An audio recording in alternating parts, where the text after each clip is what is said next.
성도님들께서 기도해 주신 덕분에 저는 지난주 필라델피아에서 열린 교단 총회에 잘 다녀왔습니다. 우리 KAPC 교단이 50년 전 필라델피아에서 처음 시작되었다고 하는데요. 이번 제50회 총회를 다시 그곳에서 개최하게 되어 아주 뜻깊은 시간이었습니다. 총회에 참석하는 것은 육체적으로 상당히 피곤한 일입니다만, 그러나 여러 목사님들과의 교제와 또 매일 아침 저녁으로 드리는 예배를 통해 많은 은혜와 또 위로를 얻고 돌아왔습니다. 특별히 총회 셋째 날 오전 예배에는 해마다 빠지지 않는 순서가 하나 있습니다. 바로 사모님들의 특송 시간입니다. 사모 합창단 특송 시간입니다. 남편 목사님들과 함께 총회에 참석하신 사모님들이 이틀 동안 틈틈이 연습한 곡으로 찬양을 들으시는데, 그 찬양이 얼마나 은혜롭고 감동적인지 모릅니다. 올해 찬양도 참 아름답고 은혜로웠는데요, 찬양하시는 사모님들의 얼굴을 바라보며 저분들이 목회자와 결혼하지 않으셨다면 지금쯤 어떤 삶을 살고 계실까. 그동안 참 목회 현장에서 얼마나 많은 눈물과 또 기도로 남편과 교회와 성도들을 섬겨 오셨을까 생각하니 더욱 은혜가 되었습니다. 이번 총회에 함께 참석하지 못한 제 아내의 얼굴도 떠오르면서 감사한 마음과 더불어 미안한 마음도 들었고, 또 앞으로 아내에게 더욱 잘해야겠다는 다짐도 하게 되었습니다. 그래놓고는 오늘 아침에 꽃도 주지 못했네요. 교회마다 목사님들이 앞에 서서 예배를 인도하고 말씀을 전하며 여러 사역을 감당합니다만, 사실 그 뒤에는 사모님들의 보이지 않는 기도와 섬김과 헌신이 있습니다. 그런데 가만히 생각해 보면 이것은 비단 목회자들 가정만의 문제가 아니죠. 모든 가정은 서로를 위한 사랑과 헌신과 희생 위에 세워져 갑니다. 오늘 어버이 주일이자 마더스데이를 맞아 함께 살펴볼 골로새서 3장 18절부터 21절까지의 이 말씀은 몇 주 전 바로 오늘을 위해 남겨두었던, 살짝 건너뛰었던 본문입니다. 사도 바울은 그리스도와 함께 죽고 함께 살아난 성도들이 이제 옛사람을 벗고 새 사람을 입었기에 교회 안에서뿐 아니라 가정에서도 이제는 성도답게 주 안에서 행하고 주 안에서 살아가야 한다고 말씀합니다. 지난 4달 동안의 골로새서 강해를 통해 우리가 다시 한번 분명히 확인할 수 있었던 것은, 복음이 단순히 머리로 아는 지식이나 입술의 고백에만 머무는 것이 아니라 우리의 마음과 생각, 말과 행실, 삶 전체를 변화시키는 하나님의 능력이라는 사실입니다. 그리고 그 복음으로 변화된 삶은 무엇보다 가정 안에서 가장 가까운 식구들과의 관계 속에서 드러나게 됩니다. 아내들은 남편에게 복종하고 남편들은 아내를 사랑하며 자녀들은 모든 일에 부모에게 순종하고 아버지들은 자녀를 노엽게 하지 않는 가정, 바로 그런 가정이 복음의 능력이 나타나는 가정이며 주 안에서 복된 가정이라고 성경은 우리에게 말씀해 주십니다. 남편과 아내, 부모와 자녀, 이 두 관계 속에서 사도 바울은 먼저 당시 사회적으로 더 약한 위치에 있던 사람들에게 권면합니다. 아내들아, 남편에게 복종하라. 자녀들아, 모든 일에 부모에게 순종하라. 22절 이하에 나오는 종과 상전의 관계에서도 마찬가지죠. 우리가 몇 주 전에 이미 살펴본 것처럼 사도 바울은 거기에서도 먼저 종들에게 말씀합니다. 종들아, 모든 일에 육신의 상전들에게 순종하라. 1세기 로마 제국 아래에서 아내와 자녀와 종은 독립적인 인격체로 충분히 존중받지 못하던 사람들이었습니다. 그런데 사도 바울은 놀랍게도 그들에게 직접 말을 건넵니다. 남편을 통해 아내에게 말하지 않고, 부모를 통해 자녀에게 말하지 않고, 상전을 통해, 주인을 통해 종에게 말하지 않고, 오히려 아내들아, 자녀들아, 종들아 하며 그 시대에 쉽게 자기 목소리를 낼 수 없었던 사람들에게 직접 하나님의 말씀을 전한 것입니다. 이것은 매우 혁명적인 일이었습니다.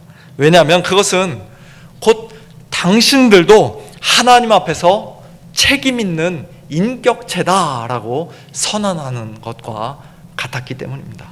바울은 그들을 무시하거나 하찮게 여긴 것이 아니라 하나님 앞에서 말씀을 듣고 순종해야 할 존재로 존귀하게 대했던 것입니다. 그런데 우리가 여기서 또 한 가지 주목해야 할 점이 있습니다. 사도 바울이 아내들에게는 복종하라는 단어를, 자녀들과 종들에게는 순종하라는 단어를 각각 다르게 사용했다는 사실입니다. 우리말로 들으면 복종하라는 말이 훨씬 더 강하게 느껴지기 때문에, 절대적인 명령처럼 느껴지기 때문에 남편에게 복종하라는 이 말씀에 거부감을 가지시는 우리 아내분들이 얼마든지 있을 수 있습니다. 그러나 그것은 성경을 오해하고 있는 것입니다. 사도 바울은 지금 남편이 절대적인 권위를 가지고 아내를 마음대로 짓밟고 지배해도 된다는 식의 어떤 가부장적이고 권위주의적인 말을 하고 있는 것이 아닙니다. 성경은 남자와 여자가 본질적으로, 존재론적으로 동등하다고 분명히 말씀합니다.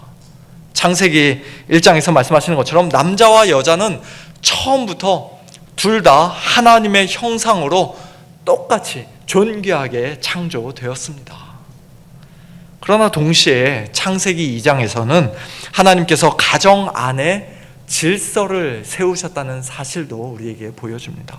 아담이 먼저 지음을 받았고 그의 아내는 남편을 돕는 배필로, 남편을 위한 돕는 배필로 창조되었습니다. 물론 이건 역시 아내가 남편보다 열등하다는 뜻은 아닙니다. 성경에서 돕는다는 표현은 하나님께서 자기 백성을 도우신다라고 할 때 또 사용되었던 단어이기 때문입니다. 오히려 아담에게 돕는 배필이 필요했다는 사실은 하나님께서 맡겨주신 사명을 아담 혼자서는, 그가 타락하기 전부터도 아담 혼자서는 결코 다 순종할 수 없었다는 사실을 우리에게 분명히 보여줍니다. 완전한 존재가 아니었다는 것이죠. 그런 의미에서 아내가 남편에게 복종한다는 것은 하나님께서 세우신 그 가정의 질서 안에서 함께 하나님을 섬기고 하나님 말씀에 순종하며 나아가는 그와 같은 모습을 보여주는 것입니다. 한마디로 복종하라는 말은 단순히 억지로 굴복하라는 뜻이 아니라 또 아내의 인격을 무시한 남편의 어떤 억압이나 강압적인 지배, 폭력적인 말과 행동을 정당화하는 말씀은 더더욱 아니라 사랑 안에서 스스로 자신을 하나님께서 세우신 그 질서 안에 두는 그와 같은 태도입니다. 그것이 성경적인 복종입니다. 내가 동등하지만, 본질적으로 동등하지만 그러나 하나님께서 세우신 질서를 존중하기에 그 질서 아래 자신을 두는, 자발적으로 두는 그와 같은 태도가 복종이라고 할 수 있습니다. 그리고 이와 같은 복종의 가장 완전한 본을 예수님께서 친히 보여주셨습니다. 성자 예수님은 하나님 아버지와 본질상 동등하신 분이심에도 불구하고 우리의 구원을 위하여 스스로 사람이 되어 이 땅에 오셨고 십자가에 죽기까지 자기를 낮추어 아버지께 복종하셨습니다. 그러므로 아내들아 남편에게 복종하라는 오늘 이 말씀에 우리 여성도님들께서 전혀 기분 나빠하실 필요는 없습니다. 그것은 자존심이 상하는 일도 아니고 시대에 뒤떨어진 말씀도 아닙니다. 오히려 성경은 그러한 복종이 주 안에서 마땅한 일이라고 말씀합니다. 하나님께서 그렇게 처음부터 정하셨다는 것이죠. 물론 죄가 세상에 들어온 이후 가정 안에 이 마땅한 질서는 크게 왜곡되고 손상을 입었습니다. 너는 남편을 원하고 남편은 너를 다스릴 것이니라는 창세기 3장 16절 말씀처럼 남편과 아내의 관계, 부부 사이의 그 질서 안에도 갈등과 긴장이 들어오게 되었습니다. 틈만 있으면 서로 머리가 되려고 아등바등하는 그러한 관계가 되었습니다. 그러나 그럼에도 불구하고 하나님께서 세우신 가정의 질서 자체가 완전히 사라져버린 것은 아닙니다.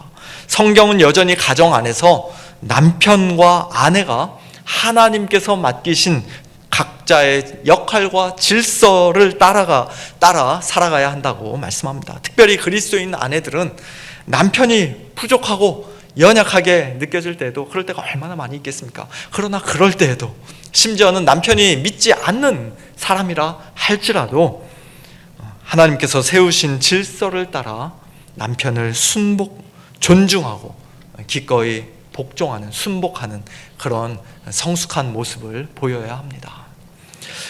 그에 반해 자녀들을 향해서는 사도 바울이 이렇게 말씀합니다. 자녀들아, 모든 일에 부모에게 순종하라. 복종이 아니라 순종을 말씀합니다. 여기서 말하는 자녀들은 연로하신 부모님을 봉양해야 하는 성인 자녀들, 곧 이미 독립한 자녀들을 가리킨다기보다는 1차적으로 아직 부모님의 보호와 양육과 훈계 아래에 있는 어린 자녀들을 가리키는 말입니다.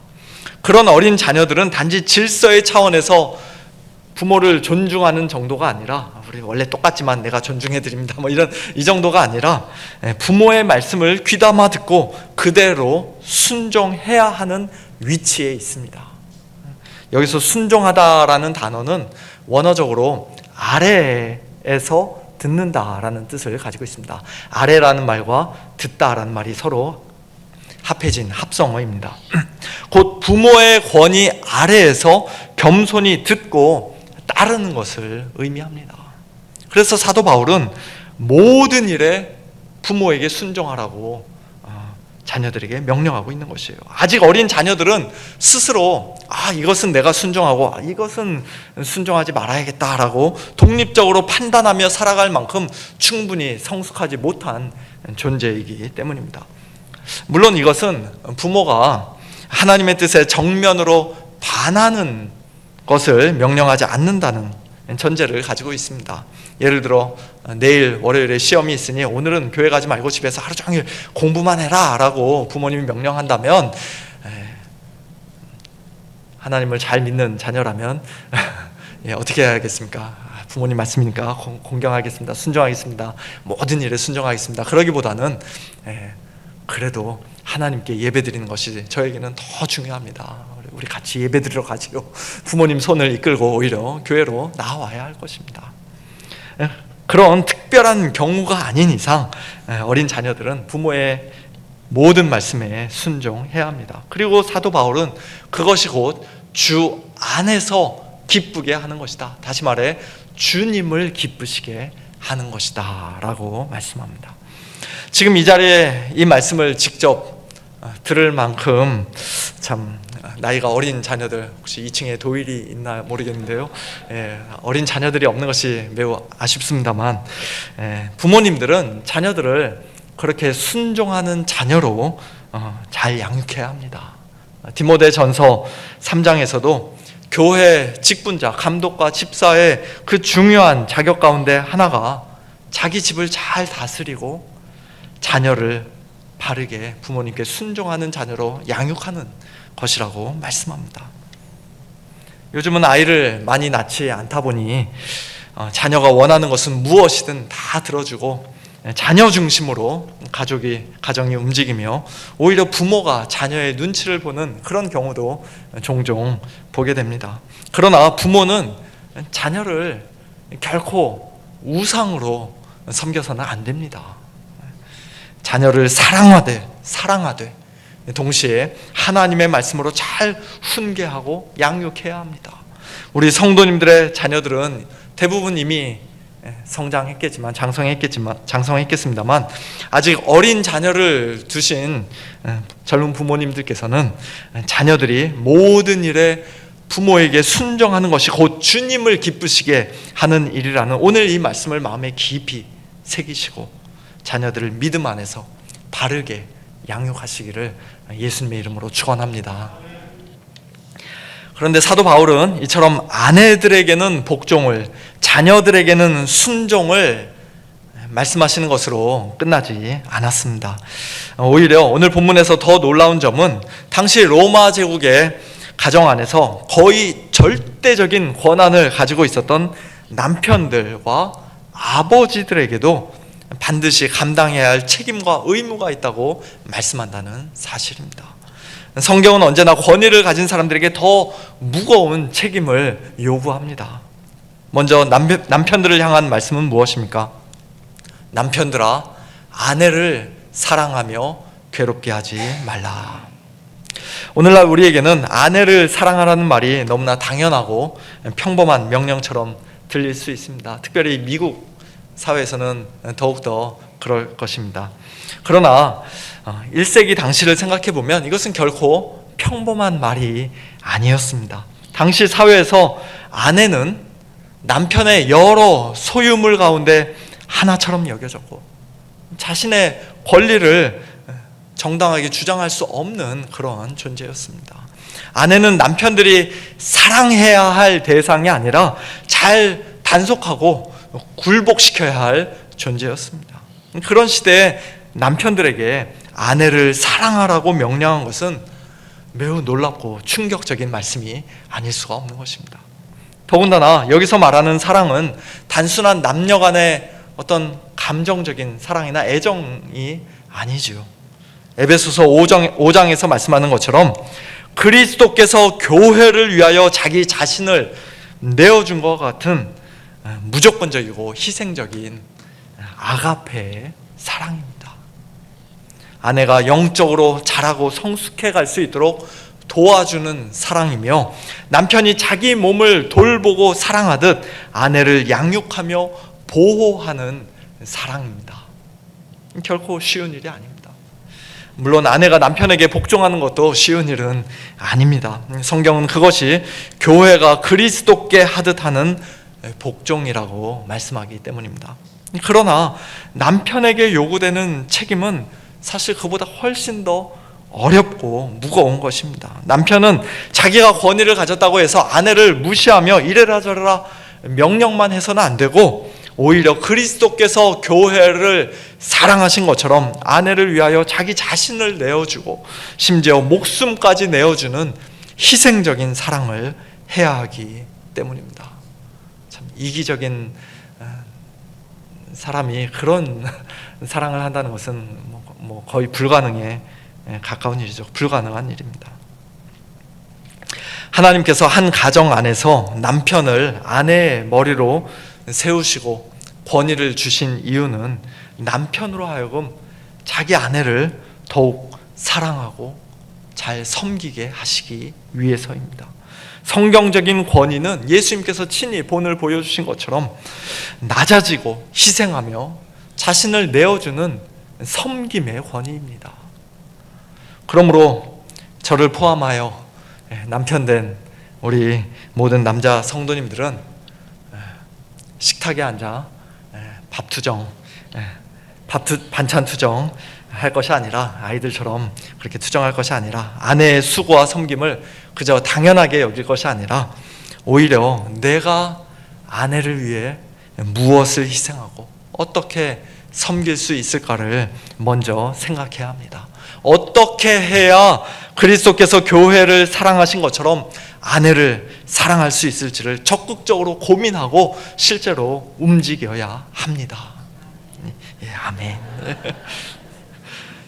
요리를 잘 못한다면 아내가 정성스럽게 만들어준 음식 감사한 마음으로 먹고 설거지나 청소 같은 작은 일이라도 기꺼이 기쁘게 감당해야 합니다. 그런 작은 섬김 하나하나가 아내를 향한 사랑의 표현이 될 수 있기 때문입니다. 아까 남편들에게 복종하라고 할 때는 아멘 안 하시더니 예, 남편들이 아내를 사랑해야 되는 데서 많이 아멘 하셨습니다. 자, 사도 바울은 오늘 본문에서 남편들에게 또 한 가지 중요한 말씀을 합니다. 바로 아내를 괴롭게 하지 말라는 것입니다. 아까 있었죠. 여기서 괴롭게 하지 말라는 말은 단순히 폭력을 쓰지 말라는 뜻이 아니라 모질게 대하지 마라. 너무 거칠게 사납게 굴지 말라는 의미입니다.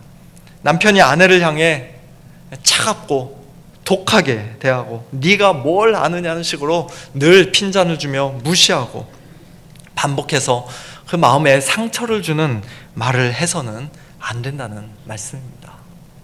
주님을 참되게 믿는 성도라면 아내를 그런 식으로 대할 수는 없습니다. 베드로전서 3장에서 사도 베드로는 남편들에게 자기 아내를 더 연약한 그릇으로 알고 또 생명의 은혜를 함께 이어받을 자로 알아 귀히 여기라고 말씀합니다.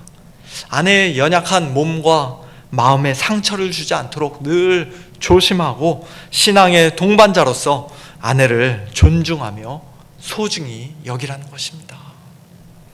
그리고 만일 그렇게 하지 않고 아내를 함부로 대하며 괴롭게 한다면 하나님께 드리는 기도가 막히게 될 것이라고 간접적으로 경고합니다. 만일 누군가가 교회 안에서는 믿음이 매우 좋은 사람처럼 보이고 여러 봉사를 열심히 하며 또 대표 기도도 유창하게 하지만 집에서는 자기 아내를 사랑하지 않고 함부로 대한다면 사람들의 눈은 속일 수 있을지 몰라도 하나님을 속일 수는 없습니다. 하나님은 결코 속지 않으십니다. 하나님께서 귀한 선물로 돕는 배필로 허락해 주신 아내를 그리스도께서 교회를 사랑하시듯 희생적으로 사랑하며 아내를 힘들게 하거나 괴롭게 하지 않는 우리 모든 남편분들 되시기를 예수님의 이름으로 축원합니다. 마지막으로 오늘 본문 21절에서 사도 바울은 아비들 곧 아버지들을 향해 이렇게 권면합니다. 아비들아 너희 자녀를 노엽게 하지 말라. 노엽게 하지 말지니 낙심할까 함이라. 여기서 부모가 아니라 굳이 아버지들에게 이 명령이 주어진 이유는 당시 가정 안에서 아버지의 권위가 매우 절대적이었기 때문입니다. 오늘날에는 그 권위를 대부분 엄마들이 가지고 있고 또 오히려 또 자녀가 집안의 왕처럼 여겨지고 우상이 되는 경우도 많지만 1세기 로마 사회에서는 한 가정 안에서 남편이자 아버지이며 종들의 상전인 남자에게 거의 모든 권한이 집중되어 있었습니다. 그 당시 아버지는 자녀에게 자기가 원하는 대로 무엇이든 할 수 있었습니다. 자녀를 팔거나 노예를 만들 수도 있었고 심지어는 자녀의 목숨도 좌지우지할 수 있었습니다. 그런데 바로 그런 아버지들에게 사도 바울은 너희 자녀를 노엽게 하지 말라고 명령하고 있는 것입니다. 노엽게 하지 말라는 말은 단순히 아이를 화나게 하지 말라는 그런 정도의 의미가 아닙니다. 잘못해도 그냥 내버려 두고 아무 징계나 훈육도 하지 말라는 뜻은 더더욱 아닙니다. 에베소서 6장 4절 말씀처럼 아버지들은, 더 나아가 부모들은 자녀를 주의 교훈과 훈계로 양육해야 합니다. 부모에게 순종하는 자녀가 되도록 훈육해야 합니다. 필요할 때는 징계도 해야 합니다. 히브리서 12장은 아버지가 아들을 전혀 징계하지 않는다면 그 아들은 참 아들이 아니라 사생자, 친아들이 아니라 사생자라고까지 말씀합니다. 여기서 노엽게 하지 말라는 말씀은 자녀를 계속 자극하고 몰아붙이지 말라는 뜻입니다. 다른 아이들과 늘 비교하면서 비난하고 야단만 치지 말라는 말씀입니다. 너는 도대체 누굴 닮아서 이 모양이냐? 나 때는 말이야. 이런 식의 말로 아이의 마음에 상처를 주지 말라는 뜻입니다. 또한 인정해주고 칭찬해주는 말에 인색하지 말라는 말씀입니다. 왜 그렇습니까? 자녀를 그렇게 노엽게 하면 아이 안에 분노와 반항심이 생기게 되고 결국 나는 아무리 노력해도 우리 부모님을 기쁘시게 할 수 없구나 하며 스스로 자포자기하고 낙심하게 되기 때문입니다. 부모로서 우리가 할 수 있는 가장 안타까운 일 중 하나는 자기 자녀는 인정해주지 않으면서 다른 아이들만 계속 칭찬하는 것입니다. 다른 아이들이 얼마나 잘났고 훌륭한지에 대해서는 끊임없이 이야기하면서 정작 자기 자녀에게는 칭찬과 격려를 아끼는 부모들이 많이 있습니다. 그렇게 되면 아이들은 쉽게 낙심하고 마음이 위축되며 나는 안 되는 사람인가 보다 라고 스스로 포기하게 될 수도 있습니다. 반대로 부모의 작은 인정과 따뜻한 격려 한마디는 한 사람의 인생을 세우고 변화시키는 큰 힘이 되기도 합니다. 유명한 화가 벤자민 웨스트라는 사람이 어렸을 때의 일입니다. 어느 날 그는 여동생 셀리의 초상화를 그리다가 얼굴을 그려주다가 집안을 잉크 얼룩으로 엉망으로 만들어 놓았습니다. 어머니가 돌아와 그 난장판을 보고 막 화를 낼 수도 있었겠지만, 그러나 그의 어머니는 그림을 집어들고는 이거 셀리네, 셀리를 그렸구나 라고 말하며 아들에게 입을 맞추어 주었습니다. 훗날 벤자민 웨스트는 어머니의 그 입맞춤이 나를 화가로 만들었다라고 말했다고 합니다. 참 훌륭한 어머니죠. 이제 말씀을 맺겠습니다. 사랑하는 성도 여러분, 저와 여러분의 모든 가정이 참으로 주 안에서 복된 가정이 되기를 소원합니다. 그러기 위해서는 가족 구성원들 가운데 어느 한 사람만 잘해서는 안 됩니다. 당신 탓이라고 다른 사람을 손가락질 할 수도 없습니다. 아내로서, 남편으로서, 자녀로서, 부모로서 우리 모두는 하나님께서 각자에게 맡기신 책임과 의무를 감당해야 합니다. 그것이 비록 세상의 흐름을 거스르는 일처럼 보일지라도, 이 세상의 가치관에 잘 맞지 않는 것처럼 보일지라도 주 안에서 마땅한 일이요 주님을 기쁘시게 하는 일이기에 우리는 믿음으로 순종해야 합니다. 물론 오늘 이 말씀이 자신의 삶과는 별로 상관없게 느껴지는 분들도 우리 가운데 계실 수 있습니다. 복종해야 할 남편도, 사랑해야 할 아내도, 공경하고 순종해야 할 부모님도, 또 양육하고 격려해야 할 자녀도 없는 분들이 계실 수 있습니다. 어떤 분들은 지난날의 큰 실수와 잘못 때문에 마음에 깊은 후회를 안고 또 상처를 안고 살아가며 이제 와서 돌이키고 싶어도 이미 너무 늦었다고 느끼실 수도 있습니다. 그러나 사랑하는 성도 여러분, 복음은 완벽한 가정에게만 주어지는 말씀이 아닙니다. 복음은 오히려 깨어진 가정과 부족한 죄인들을 위한 하나님의 은혜의 소식입니다. 우리 가운데 어느 누가 완벽한 남편이고 완벽한 아내이며 완벽한 부모이고 완벽한 자녀이겠습니까? 우리는 모두 너무나 부족합니다. 때로는 사랑해야 할 자리에서 사랑하지 못했고, 순종해야 할 자리에서 불순종했으며, 마땅히 본을 보여야 할 자리에서 오히려 상처를 주기도 했습니다.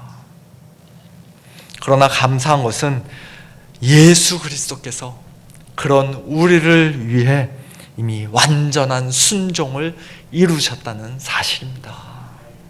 예수님은 하나님 아버지께 끝까지 순종하셨고 자기의 신부요 몸된 교회를 너무나 사랑하셔서 자신을 아낌없이 내어주셨습니다. 그리고 십자가에서 우리의 모든 죄와 실패를 한 몸에 담당하셨습니다. 그러므로 오늘 우리는 정죄와 후회 가운데 이 말씀을 듣는 것이 아니라 복음 안에서 감사와 소망 가운데 이 말씀을 듣습니다.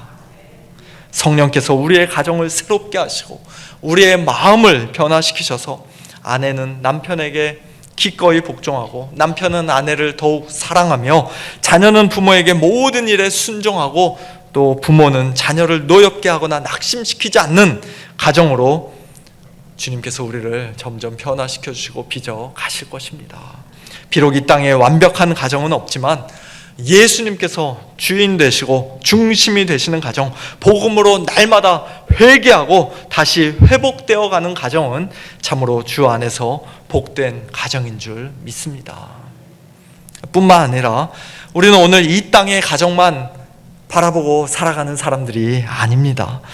예수 그리스도를 믿는 우리는 모두 하나님 아버지를 한 분 아버지로 모신 믿음의 가족이며 주 안에서 형제 자매가 된 한 형제 자매가 된 그러한 식구들입니다. 어떤 분은 육신의 가족이 없거나 깨어진 가정의 아픔 속에 살아가고 있을지라도 하나님께서는 교회 공동체 안에서 우리를 새로운 가족으로 묶어 주셨습니다. 더 나아가 장차 예수님께서 다시 오시는 마지막 날 모든 눈물과 상처와 갈등이 완전히 사라지고 하나님의 모든 백성이 어린 양의 혼인잔치에 함께 참여하게 될 것입니다. 그날에는 우리 모두가 완전한 사랑과 기쁨 가운데 하나 되는, 온전히 하나 되는 영광스러운 하나님의 가족으로 영원히 살게 될 것입니다.